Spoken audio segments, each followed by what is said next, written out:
Warning, this video contains strong language that may be offensive to some viewers. Please be advised. Otherwise, please enjoy. It is 5 a.m., and Juno has been yawning non-stop.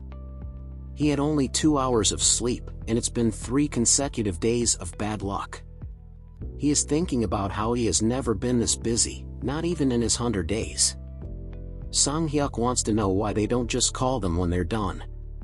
How long are they going to take? Guntae tells him that they won't know until the hunters are finished, so they should be used to this by now. Sang-hyuk calls them inconsiderate fools. Juno empathizes with him, because they have already been waiting for an hour. Soyeon tells Juno that he looks exhausted. Juno tells her he is a little and asks her how she is doing. Soyeon is exhausted, she has heavy bags under her eyes, and she appears to be delirious. She musters up a smile and tells Juno that she is doing alright. Juno sees her face and is thinking, doesn't look like it. He tells her to take it easy, and moments later, they see the hunters coming out of the dungeon. The hunters appear to be exhausted as well, but Sang-hyuk lets them know that they kept them waiting for 1 whole hour. Juno is annoyed and questions why, out of a million hunters in dungeons, why does he keep bumping into her? Minju Kim is outside the dungeon, and she stops when she sees Juno. They look at each other and they both step aside towards the same direction at the same time, blocking each other's path, and they step towards the other direction at the same time, again, blocking each other's path. They are now both a little annoyed. This time, Juno stands still, and Minju Kim walks around him. Juno curses at her when he hears her say, "Why the heck is he getting in my way?" Juno is watching her walk away, when he notices Minju is squeezing her right shoulder. He thinks of the Vega monster from the dungeon they cleaned the other day. The slashes in the Vega's arm showed signs of a problem that Minju Kim is going to face in the future. He wonders if he should say something to her, and then sighs, thinking that there is no point, and he is still not over what she said to him. He begins to recall his memories of the last time they spoke to each other. Juno has arrived at the hospital, where Minju Kim is a patient. Minju says, "You came," when she sees him. Juno asks her how she is feeling, while thinking, no proper greeting to your superior? She tells him that it hasn't been long since the surgery, so she isn't sure. Juno is already feeling annoyed. He clicks his tongue at her, and asks how a hunter like herself could neglect her own body like that. He then lectures her about how he has told her to strengthen her left grip, and that her overestimating her own abilities is what led to her injury. He then mentions that she should have gotten some rest too. Minju replies, "Well, you could have told me sooner." Juno says to her, "Excuse me, I don't like that tone I'm hearing." He then sighs, and tells her that he is not saying this out of spite, but because he cares. He then pulls out a letter and tells her that she won't last long as a hunter with her injury. He drops the letter on her lap and tells her she should retire. Minju is shocked, she asks him what he means. Juno tells her that everyone in the association agrees. Minju stares down at the letter as she tries to maintain her composure. Juno begins telling her to not strain herself before she injures herself even more. Minju interrupts him and says that this isn't right. She tells him that she can do just fine and that it's not a big deal. Minju is shaken and is feeling emotional. She tells him that he knows why she needs to stay a hunter, and Juno cuts her off. He tells her that it is nonsense and that she will only drag the whole team down.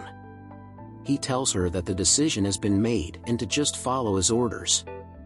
He then tells her that she should have spoken up if she was in pain, but instead, she only made matters worse. Minju glares at him, she asks, "Speak up?"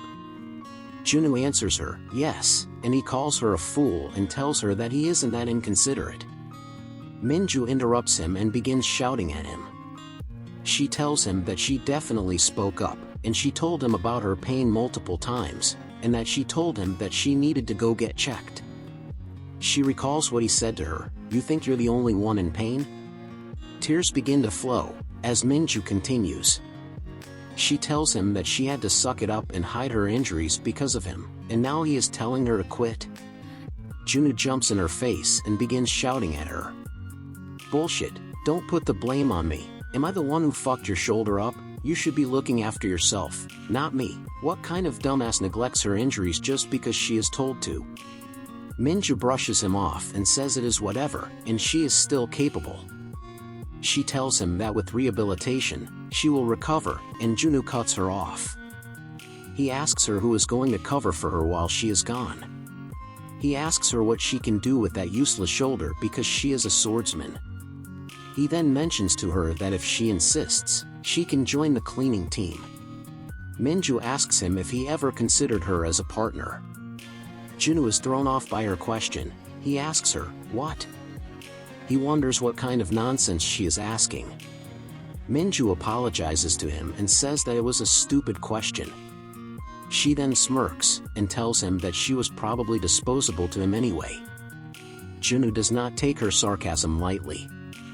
He asks her if she now doesn't give a damn. He tells her that the truth is, he never enjoyed her company and that she never took his orders seriously. He asks her if she now thinks she can be a smartass. Manhwa tells him that he is right, she never liked him as her boss. He never cared, and he always just scorned down on them. The way he is looking at her right now is the look he gave them every time. Dumbass, parasite, cleaning team, she tells him she doesn't care what he calls her anymore. And then, Manhwa slaps Junwoo hard on the face. She tells him that she really hopes he will become a better person in his next life. "You son of a bitch." Junwoo remembers that was the last thing she said to him. He guesses that he did say some hurtful things. He wonders if she really tried to tell him about her injury.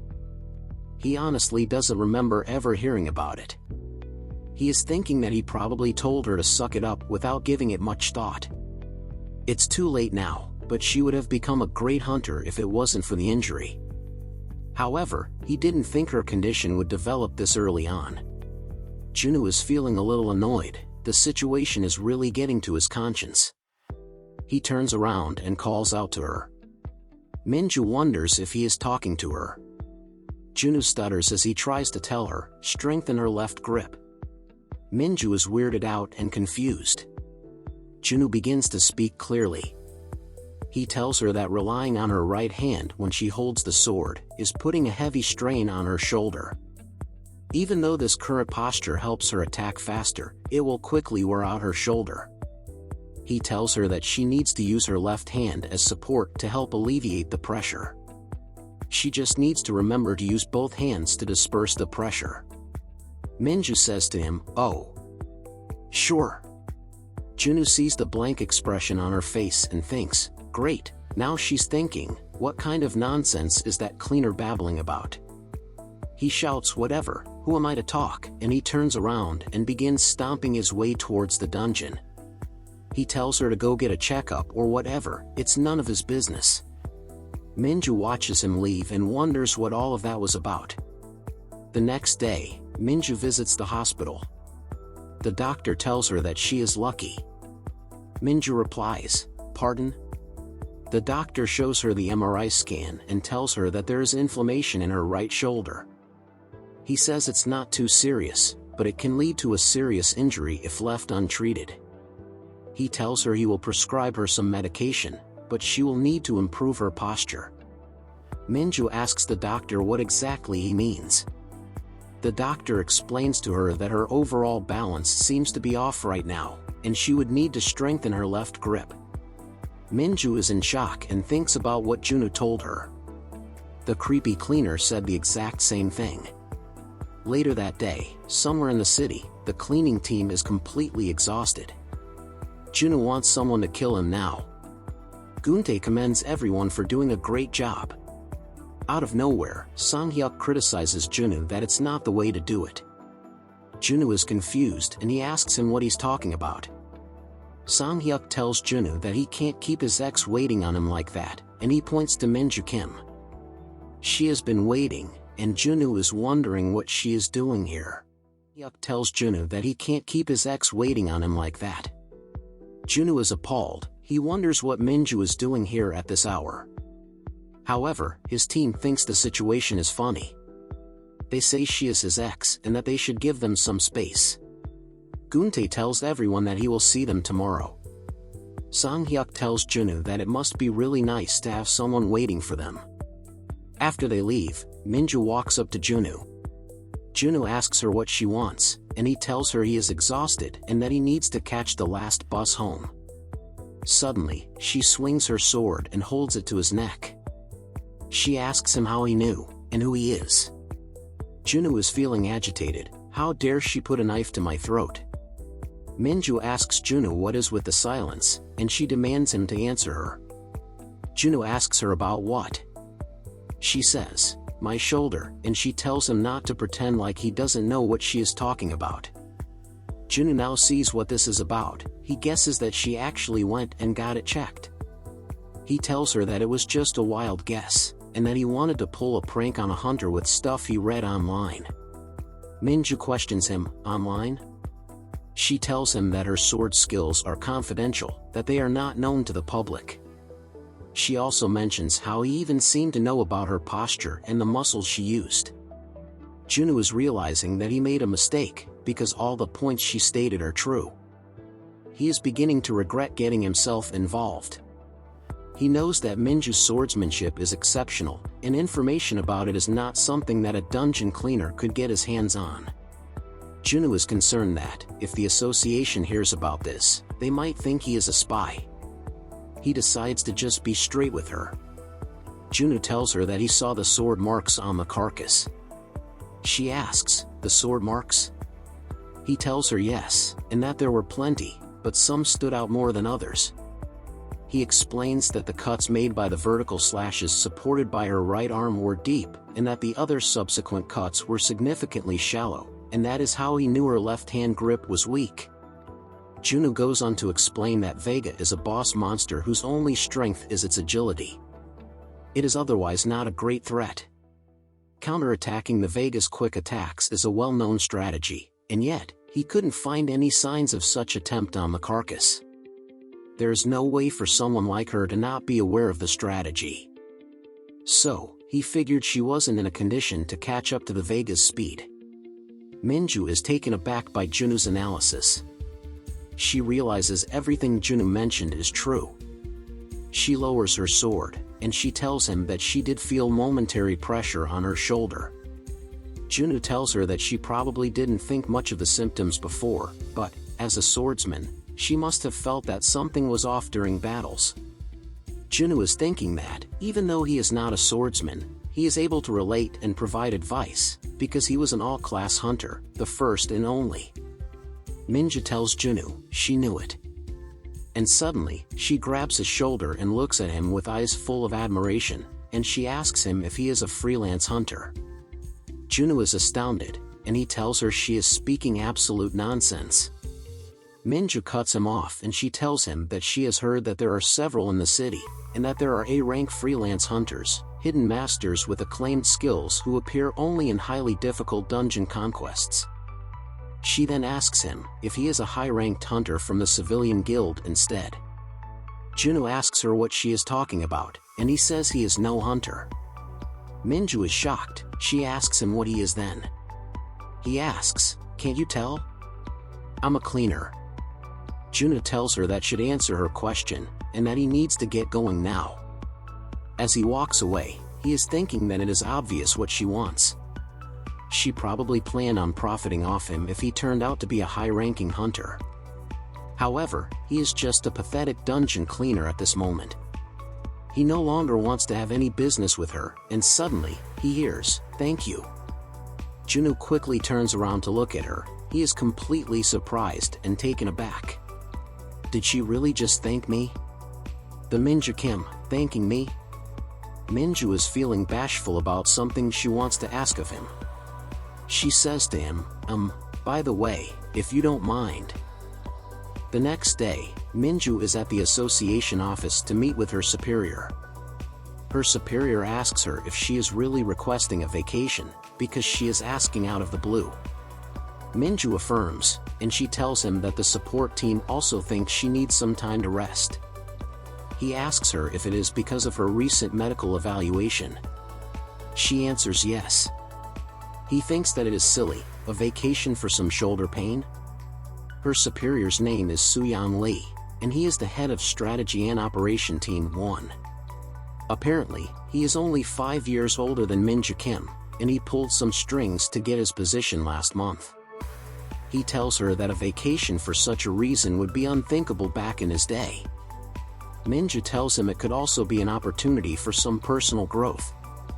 Soo-Young Lee doesn't believe her and says that it's more like a vacation with her boyfriend. She tells him that it's nothing like that. He asks her what it is then. She tells him that she would like to improve her swordsmanship. Soo-Young Lee is very confused. He asks, "And take classes where?" She tells him no, and that she would be learning from a personal tutor. He questions her, "A tutor?" He asks her if she has gotten herself a martial arts master, or if she is referring to her boyfriend. With a sigh, she looks away and answers him. She says, "From a cleaner." He says, "What?" She clarifies herself and says, "A cleaner on the dungeon cleaning team." He asks her what the hell she is talking about. He questions her if she is really going to learn swordsmanship from a cleaner, and her, an actual hunter. He tells her that he would rather have her take kendo classes. He then says to her, "Don't tell me it's the cleaner who told you to get your shoulder checked up." Min-ju is surprised that he found out. She wonders if it could have been the support team. She then remembers she had a conversation with one of the nurses at the hospital. The nurse asked her if something was up because she has been visiting frequently. Min-ju is not happy with the nurse sharing her business. Soo-Young Lee tells Min-ju that the cleaner is acting outside of his own league, and he asks her what a hunter could possibly learn from a cleaner. Min-ju tells him that it's not a done deal, yet. Soo-Young Lee doesn't understand. She tells him that she had asked the cleaner last time but he rejected her. Soo-Young Lee is now irritated, and he begins yelling at her. He asks her if she is trying to mess with him, and what there is to learn when he's got nothing to teach. Min-ju responds nonchalantly. She tells him she'll have to ask the cleaner again, until he accepts. Soo-Young Lee sees Min-ju is not going to let up, so he gives up. He sighs and says, "Whatever, you figure it out." He then tells her that there is a large-scale conquest scheduled in a couple of weeks, so she needs to return by then. Min-ju bows her head and thanks him. Soo-Young Lee shoos her away and tells her to get going because she is giving him a headache. After Min-ju leaves his room, Soo-Young Lee begins talking to himself. What is the world coming to? What could a hunter possibly learn from a cleaner? He wonders what the other teams will think of this. If the head of Team 2 hears about this, about the cleaning team, and then he stops thinking about it because it's too terrifying to even imagine. He begins dialing a number on the phone. Someone on the other line answers the phone. That person is an assistant. He tells her it's him, Soo-Young Lee of Operation Team 1, and he asks if the general manager is available. The assistant replies yes sir and asks him what his inquiry is. He tells her to let him speak to him and that he has something to tell him. Several days later, the cleaning team is working inside a dungeon, and Junwoo appears to be in a good mood. Apparently, he has been humming songs while cleaning dungeons for quite some time. Sang-hyuk points his finger at his head and twirls it, to signal to Soo-Young that Junwoo has finally lost it. Several days ago, Junwoo unlocked a new skill, one counter. Apparently, he met the requirement, interest from the association on the dungeon cleaning team. Junwoo has no idea why it unlocked because he doesn't think he has done anything special. He thinks of the adage, the end justifies the means, so hey, he'll take it. Guntae interrupts Junwoo to ask him about something. Junwoo asks him what the matter is.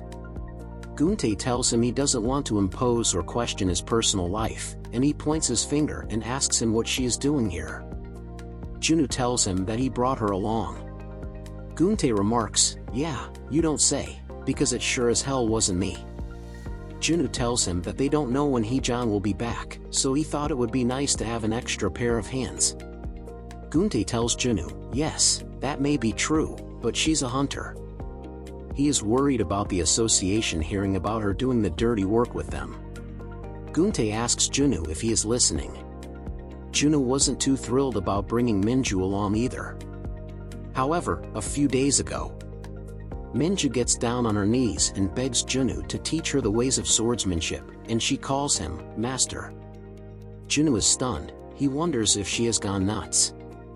He is thinking, what kind of hunter asks a cleaner to teach swordsmanship? This is bound to be a pain in the ass. He wonders how he can get her to change her mind, and then he thinks of an idea. Junwoo smirks and tells Minju that he will think about it if she helps with the cleaning duty. He is thinking that, this way, her pride as an actual hunter won't allow her to accept the deal. However, without hesitation, Minju jumps with excitement and says to him, "Will just the cleaning do?" Junwoo's jaw drops. This isn't how it's supposed to go. Junwoo is perplexed by Minju's determination when he realizes that he had underestimated her. Junwoo scratches his head as he watches Minju toil away down on the dungeon floor, while Guntae feels pity for her. He thought that she was full of ego. He didn't expect her to take on such tasks willingly. He wonders, damn, how did I get myself involved in this? Meanwhile, Soyeon notices the way Junwoo is looking at Minju. She thinks Junwoo is feeling sorry for her. Junwoo sees Soyeon is giving him the look, and he immediately catches on to what she is probably thinking, and he becomes annoyed. He knew Soyeon wouldn't believe him. From her point of view, Soyeon sees a young woman with a broken heart, and a man who still has feelings for her. She wonders, what is this vibe between these two people?